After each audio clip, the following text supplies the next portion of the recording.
niki dari kelompok 6, yang pertama itu Denmark, nanti dilanjut Rusia sama Jerman. Jadi kita mau jelasin dulu Denmark itu gimana, oke? Jadi gimana, Ra? Oke, yang pertama aku bakal jelasin nih sejarah negara Denmark itu sendiri seperti apa. Betul. Nah, orang Denmark itu awalnya kemungkinan besar adalah pemburu dan nelayan yang kemungkinan tiba di negara tersebut melalui proses migrasi dari Eropa Selatan dan Timur menjelang berakhirnya zaman es terakhir sekitar 10.000 tahun sebelum Masehi. Nah, terus salah satu era yang paling terkenal dalam sejarah Denmark adalah zaman Viking yang dimulai sekitar tahun 793 Masehi dengan penyerbuan di Pulau Pasang Surut, Lindisfarne di Inggris.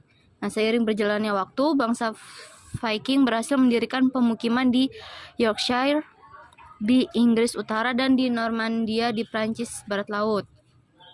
Nah, bangsa Viking berkelana melampaui tanah mereka sendiri, memulai perjalanan ke wilayah yang saat ini disebut Rusia dan Turki. Kemampuan mereka yang luar biasa dalam mengarungi lautan itu memungkinkan mereka mencapai tujuan yang jauh seperti Greenland dan Amerika Utara.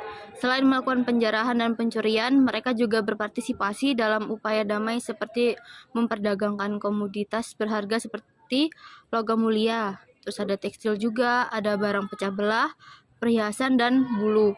Terus kadang-kadang mereka terlibat dalam transaksi yang melibatkan budak Eropa.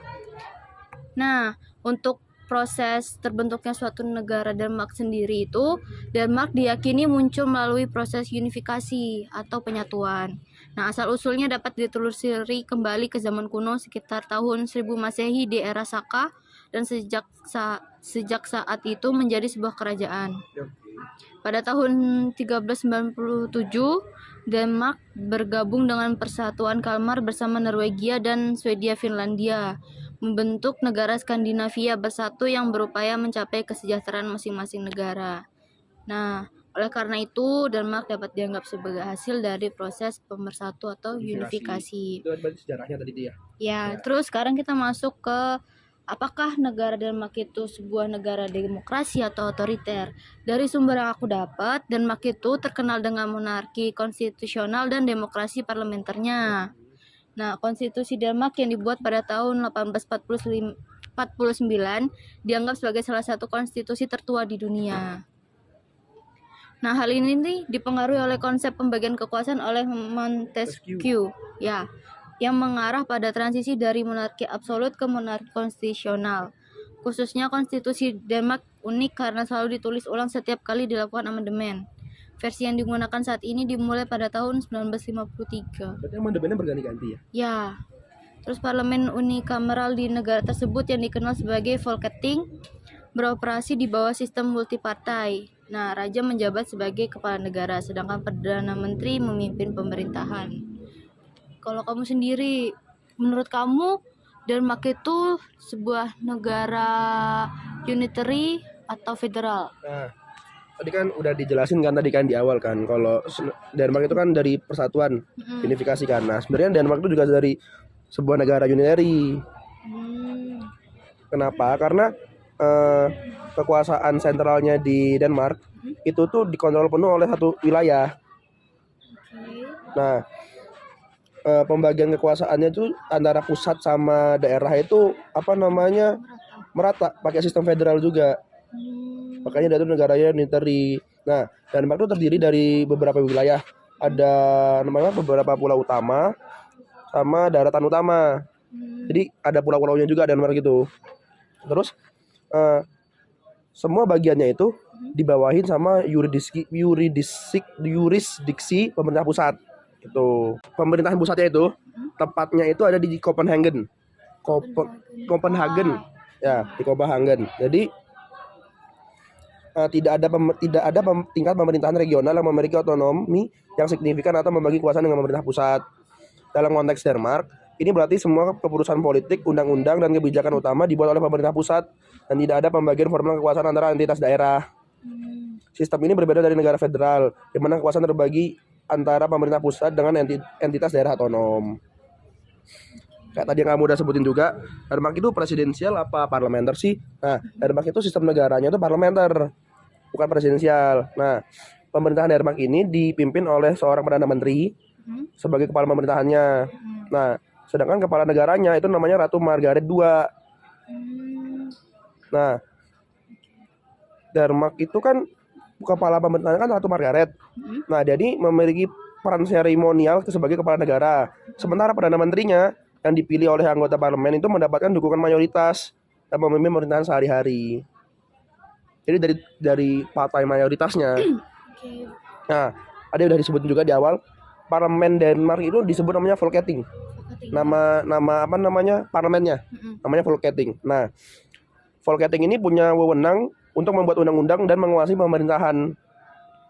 Perdana menteri dan kabinetnya dapat mengundurkan diri jika kehilangan suara mayoritas di parlemen. Contoh nih, seumpamanya ada partai A, dia tuh partai mayoritas lah, partai utama. Tapi ketika nanti suara mayoritasnya itu pindah ke partai B, nah si yang mengisi di partai A ini boleh mengundurkan diri. Karena suara mayoritasnya udah pindah ke partai lain, kayak gitu. Nah, jadi di sini tuh mencerminkan prinsip dalam sistem parlementer di mana kebijakan pemerintah harus mendapatkan dukungan mayoritas di legislatifnya. Itu sih kalau apa namanya Denmark itu masalah unitary sama parlementernya kayak gitu. Mungkin ada fun fact? Aku ada nih nemu beberapa fun fact tentang negara Denmark itu sendiri. Yang pertama, Denmark itu telah menjadi bagian dari Uni Eropa sejak tahun 1973 ya, udah lebih dari 30 tahunan kayaknya ya. 1973. 40 tahun, 50 Iya. tahun lebih mungkin. Nah, Denmark itu memiliki 13 anggota di Parlemen Eropa. Terus fun fact yang kedua, Denmark menunjuk menteri perempuan pertama di dunia. Jadi menteri pertama di dunia yang perempuan itu Denmark. Iya. Sebagai menteri pendidikan namanya itu Nina Bang, menjadi menteri perempuan pertama dalam pemerintahan yang diakui secara internasional pada tahun 1924. Lama banget, bahkan Indonesia aja belum merdeka kan pada saat itu. Kalau kamu gimana? Aku mau nambahin nih, tadi yang aku sebut di awal, apa parlemennya tuh namanya Folketinget. Ya, itu tuh terdiri dari 179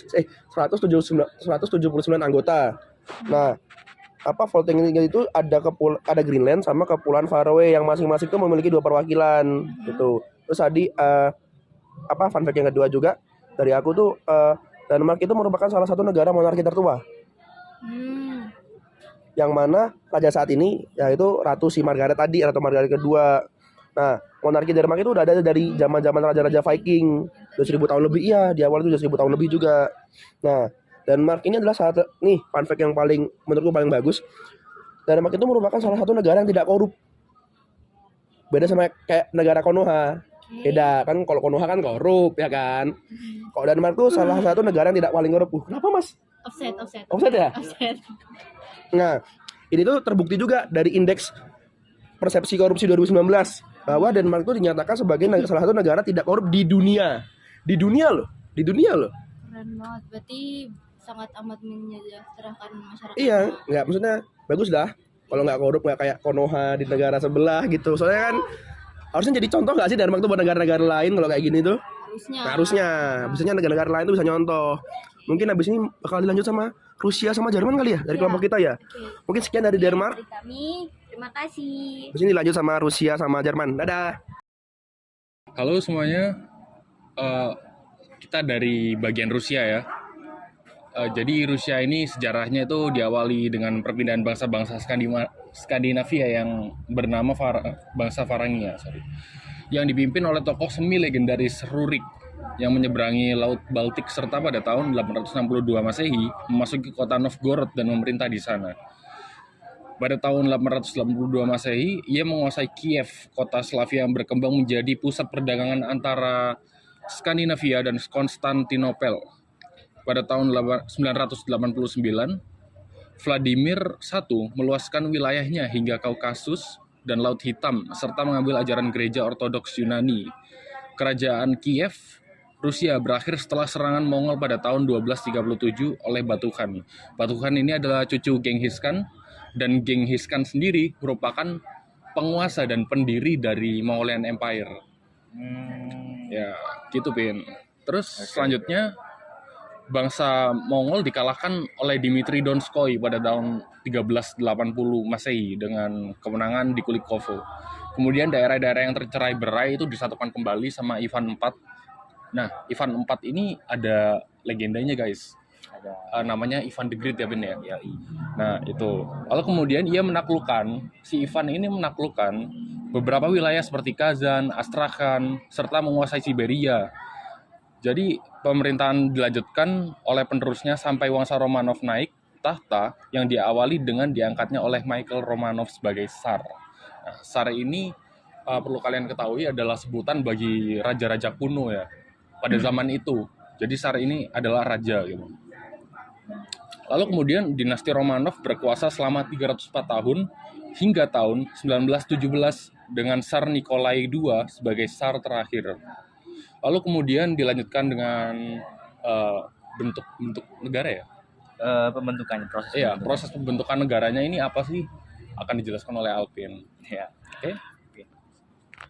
Nah, baik, Rusia itu bisa dikatakan sesuai sejarahnya tadi, proses penggabungan dari beberapa kerajaan yang sudah dikuasai itu kembali disatukan kembali. Berarti termasuk pembentukan negara melalui unifikasi. Nah, Rusia itu menganut sistem demokrasi federatif. Nah, Apa tuh, Bin? sistem ini tuh kayak menggabungkan elemen-elemen demokrasi representatif dengan kebijakan federatif yang memberikan otonomi kepada subjek-subjek yang ada di dalamnya. Tuh. Nah, Lalu? tapi sering berjalannya waktu itu banyak pertanyaan dari pihak-pihak yang dari luar Rusia menanyakan seberapa jauh sih Rusia itu mematuhi prinsip-prinsip dalam demokrasi itu. Agak melenceng sepertinya. Nah, Rusia itu juga termasuk negara demokrasi federatif. Nah, negara ini kayak menjalankan seperti samanya itu trias politika ya. Ya, ada Ya. eksekutif, yudikatif, dan legislatif ya. Ben, ya? Yoi. Nah, Dengan presiden sebagai penjamin konstitusi. betul sekali. Lalu kemudian ada apa lagi, Pin? Ya, Rusia itu ini juga termasuk fun fact ya. Rusia itu merupakan negara yang menggunakan apa ya? Pemerintahannya itu semi presidensial dan Federal semi presidensial. federal semi presidensial. Nah, lebih tepatnya seperti itu. Di mana itu negara itu sendiri itu dipimpin oleh presidennya, sedangkan kalau sistem pemerintahannya itu dipimpin oleh seorang perdana menteri Ya. gitu, teman-teman. Jadi begitu. Lalu yang terakhir ada fun fact nih dari Rusia. Ya? Dari Rusia ini. Sorry. Rusia ini punya apa ya? Kota federalnya itu yang paling dikenal ya, Bim, kalau nggak salah ya. Yes. Saint Moscow dan Saint Petersburg. Selanjutnya akan dilanjutkan dengan bagian mana, Pin? Bagian Jerman. Bagian Jerman. See you. Tadi sebelumnya bahas apa sih? Tadi Nat? Rusia ya? Iya, Rusia. Sekarang berarti waktunya Jerman. Jerman polo. Oke. Oke. Jadi gimana sih Nat kayak sejarahnya Jerman tuh sebenarnya? Nah, jadi setahu aku pembentukan Jerman tuh cukup kompleks ya. Nah, pertama itu pada awal abad ke-19 nih. Nah, di sini pengaruh Napoleon itu sangat besar. Nah, sebelumnya kamu udah tahu belum Napoleon itu apa? Jenderal bukan sih? Nah, iya, jadi itu kayak pemimpin pada Kekaisaran Prancis di awal abad ke-19. Nah, balik lagi nih ya. Nah, di awal abad ke-19 ini, pada tahun 1806, itu Napoleon membentuk Baden-Stag, yaitu Parlemen Jerman. Parlemen Jerman, betul. Nah, di sini mencakup 39 negara Jerman ya. Nah, pembentukan Baden-Stag ini itu tuh sangat membawa pengaruh yang besar di politik maupun administrasi di Jerman pada saat itu juga. Nah, selanjutnya itu ada pergantian politik nih. Nah, di sini dalam proses pergantian politik itu membuka jalan bagi para perubahan struktur negara-negara Jerman. Nah, pada saat itu juga para entitas politik kecil itu udah mulai berkolaborasi dan bergabung dalam situasi politik pada saat itu. Oke, I see. Nah, hal tersebut itu mendorong terbentuk identitas nasional negara Jerman yang kuat. Nah, selanjutnya itu ada unifikasi. Nah, di sini itu merupakan puncak dari proses lahirnya negara Jerman ya pastinya pada tahun 1871 di bawah kerajaan Prusia dan Otto von Bismarck. Nah, peristiwa ini itu ditandai dengan adanya proklamasi pada saat itu. Nah, proklamasi ini dilakukan tuh di Istana Versailles pada 18 Januari 1871. Nah, yang keempat nih, ada periode antar perang. Nah, di periode ini, Jerman itu menjadi kekuatan besar. Cukup besar ya pada saat itu juga. Besar banget. Iya, di Eropa setelah terjadinya unifikasi tadi Yes, yang aku betul, jelasin. betul. Nah di sini Jerman itu kan kalah ya dalam Perang Dunia I.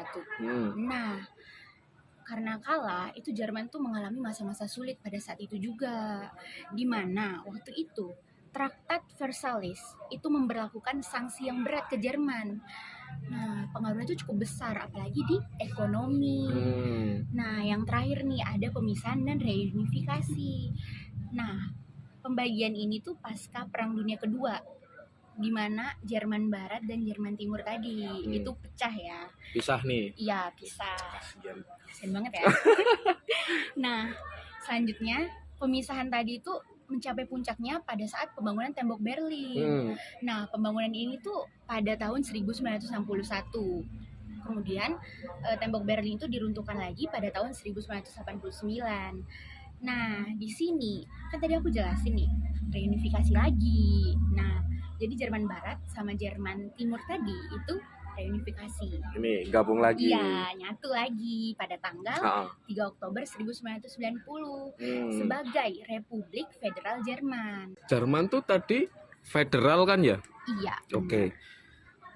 Terus Jerman tuh negaranya demokrasi parlementer kan. Benar. Pemerintahannya tuh sehari-hari dipegang oleh konselir yang berperan tuh seperti perdana menteri Iya, benar. di negara lain dengan bentuk pemerintahan serupa. Nah, tapi federal ada juga presidennya tuh. Iya, presiden. Tapi presidennya tuh lebih bersifat kayak Kayak simbolis, seremonialis. Jadi biasanya tuh yang lebih berperan dalam kekuatan eksekutifnya Jerman itu pemerintahannya. Kalau presidennya itu cuma sebagai tadi simbolis. Kayak menyetujui, tidak Iya, menyetujui. Benar. Rodok gak penting tapi gak apa-apa. Nah, tadi kamu bahas mengenai Bundestag ya? Iya. Itu parlemen. Parlemen Itu yang Jerman. anggotanya tuh dipilih kan? Iya benar. Itu diwakili sama 7 partai. Kamu tahu nggak partai apa aja tuh? Apa aja tuh, Nat? Nah, yang pertama tuh ada CDU, yang kedua ada CSU, yang ketiga ada SPD, yang keempat ada AFD, yang kelima ada FED, dan yang keenam ada Partai Kiri, dan yang terakhir itu ada Partai Hijau. Partai Hijau ini berkompetisi dalam arena politik ya. Oh, tapi selain Bundestag tadi, aku kayak baca-baca tuh ada yang namanya Bundesrat. Iya. Bundesrat ya itu. Tapi yang anggota-anggotanya tuh perwakilan dari pemerintahan negara-negara bagian, Nat. Iya benar. Saya Bundesrat itu sering disamakan dengan Senat, tapi beda gitu loh wewenangnya tuh. Jadi kayak sering disamakan tapi salah gitu. Nah, seperti itu. Tapi nggak sama ya. Nggak sama, Nat. Nah, terakhir, Nat, ada fun fact nih. Apa tuh? Fun fact. Nah. Berlin tuh satu-satunya ibu kota konstitusional dan kursi pemerintahan de jure. Gitu. Tetapi bekas ibu kota sementara Republik Federal Jerman waktu itu, Bonn namanya, itu memiliki julukan khusus kota federal atau Bundesstadt dan merupakan kursi utama dari 6 kementerian. Jadi di Bonn sama Berlin ini semua kementerian pemerintahan tuh punya kantor di 2 kota itu. Jadi kayak padat lah. Udah segitu ya? Iya. Oke. Dadah. Terima kasih.